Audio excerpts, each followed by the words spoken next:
Hello. It's been a while since I've done anything Gaslands related, so given that's the main premise of this channel, thought I'd better do a Gaslands related build. So I've got this car here, which I've already sort of drilled and taken apart, taken the wheels out. It's a Hotwheels Growler, which is a I'm sorry. It's very juvenile, I know, but where I come from, Growler it's a slang term for a certain rude body part. But anyway, enough of that. I should be professional. So the body's taken apart. What I'm going to do now is just super glue the pieces back together again.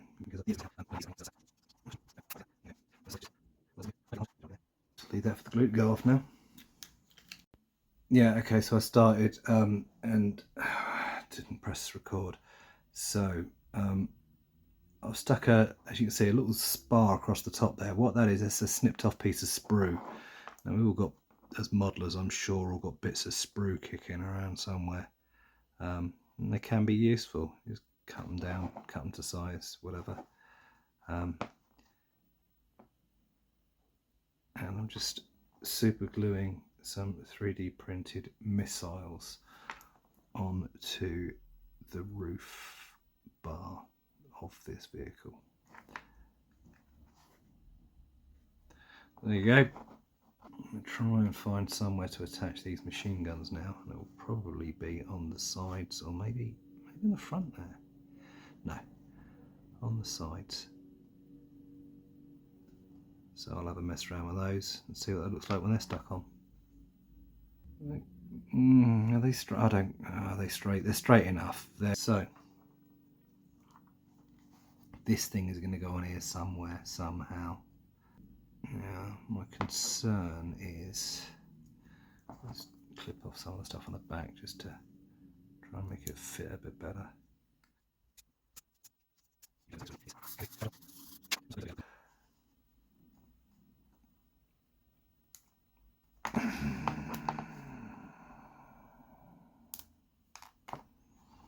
Okay, let's just work with this.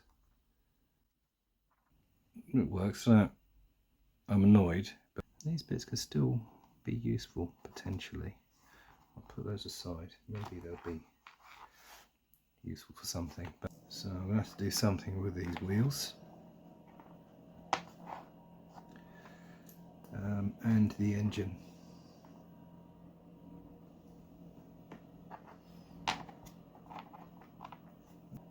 Just see what I can do.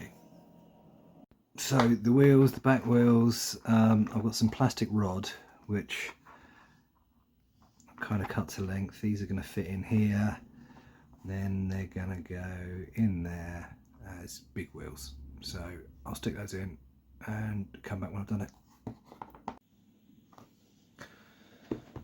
Okay, so here it is with the back wheels on. I'm going to do similar with the front wheels, but I'm just going to have to cut it to size, and you'll notice that the rockets all fell off, so I'll get those glued on as well. And then we'll see where we go from there. Front wheels are stuck on. Just plastic rod. There's axles. The wheels are kind of straight. They're straight enough. I've stuck the missiles back on. They're nice and solid now. What I did with a little file, I just filed a little groove into the sprue just to give it a slightly better adhesion, and I've stuck this ridiculously big engine in the back. I was going to fill underneath it, but actually I realised that once the engine's in you can't really see anything anyway, so that's fine. This is a game piece and not a display model.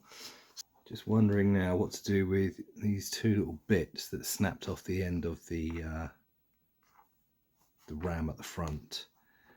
I could just stick them in behind, just stick them. I think I probably will. I was wondering if there's something I could do at the top here, but I think that's going to look a little bit ridiculous. So I'll probably try and just glue them in, overlapping behind, just to continue the ram at the front. So here we go. A little bit of super glue. Slide it in there. Probably stick it to my fingers. No, That's just stuck in there. Let's try and get it a bit straighter. That's probably going to work, I think. So, front ram, boom. I'm calling it done. I'm going to say that this is done and ready for painting. So here she is, looking quite menacing and, dare I say it, sexy. And what I'm going to do, I'm going to come in with some of this plate mail metal by Army Painter, and I'm going to do a fairly heavy dry brush of the metallic bits, because that's quite a messy process and I want to get that out of the way first.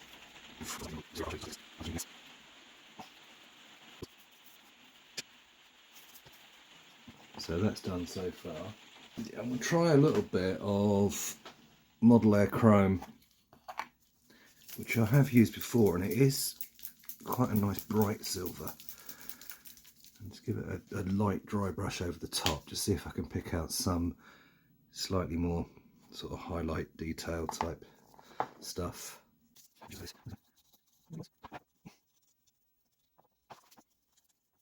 think I'm happy with that. I can always later on, if I want to, just come in and actually specifically edge highlight, and let's try and avoid having to do that. I think that's going to look all right. I'll finish off camera and then we'll come back and have a look at what it looks like. I've now painted the blue in, so that's the blue, and I've also touched in the tyres, because actually I need to redo that back tyre there, but yeah, I've touched in the tyres initially. So I need to do something with the missiles on the top now. Probably white with a red nose, because everyone knows that's what missiles look like, don't they? So let's have a go at that and see how that comes out. But these Army paints.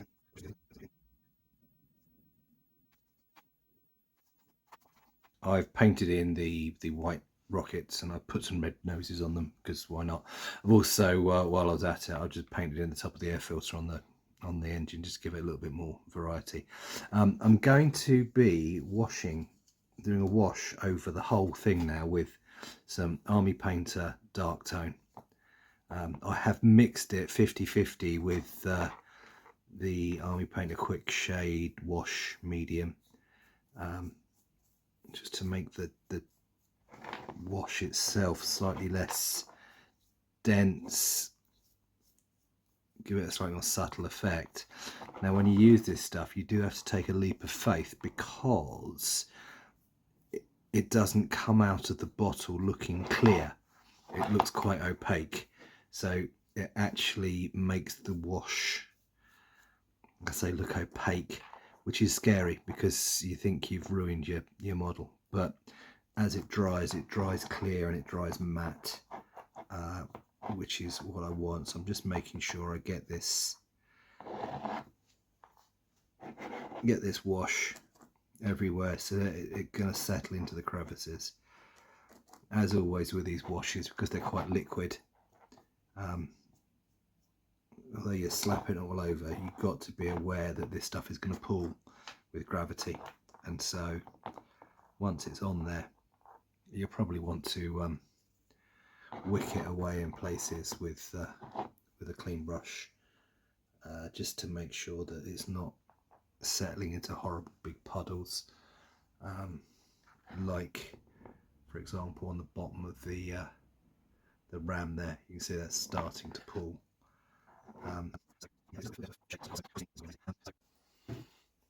So here she is. There's been a little bit of pulling going on there, which I didn't pay attention to. So that's what can happen if you don't wick away the excess, but it's okay. Yeah, so there you go. We've got a bit of depth added. It's subtle. But now I'm going to come in and do a bit of weathering, a bit of rusting. So I'm going to use these two here, the rust effects from Army Painter. We'll start with the dark one first. Paints that have a little bit of texture in them. So I'm just going to add in sort of random areas where I think corrosion is likely to happen. You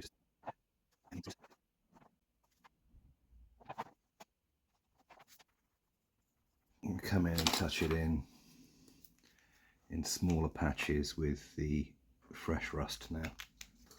I'm using old brushes that have seen better days. So this stippling technique is not going to do a great deal of good for brushes.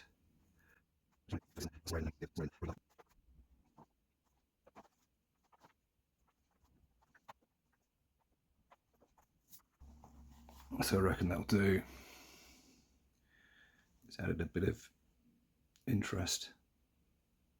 What I might actually do is some of this lighter rust, I'm just going to make a little bit of a wash with it and just run it into some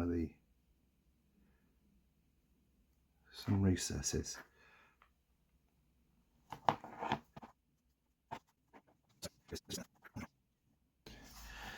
So it's dried now. There you go.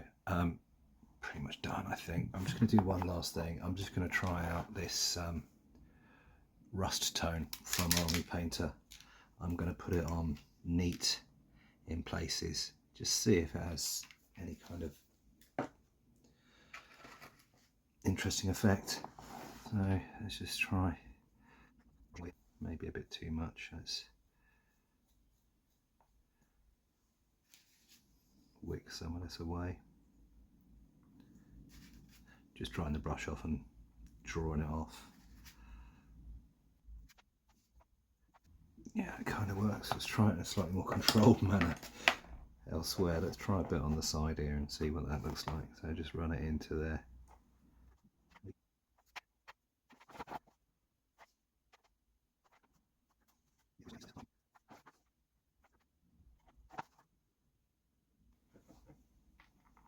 Try a bit on the wheels.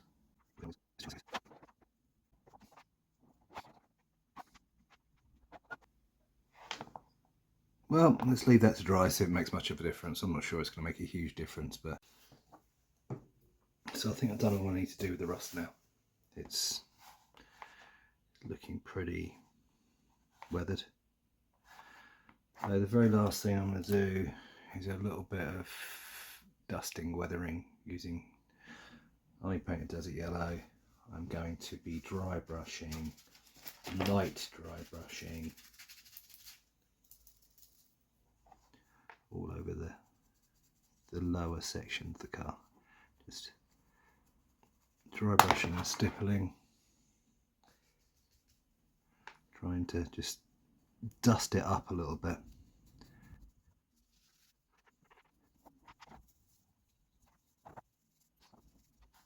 So just a bit of dusting in there. One last thing I'm going to do now is make a proper wet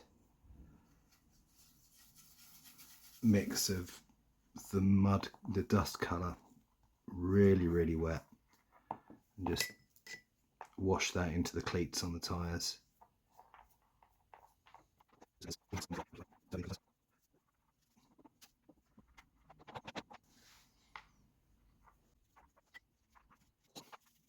Leave that to dry.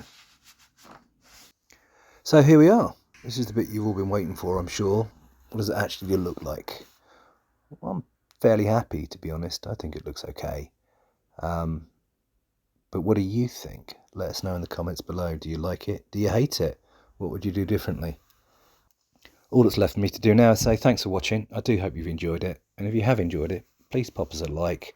Let us know down below in the comments. And maybe even subscribe, because we are so close now to 2,000 subscribers. It would be great if we could make it to 2,000. Anyway, that's it. Kinky Weasel signing out. Thanks very much and bye for now.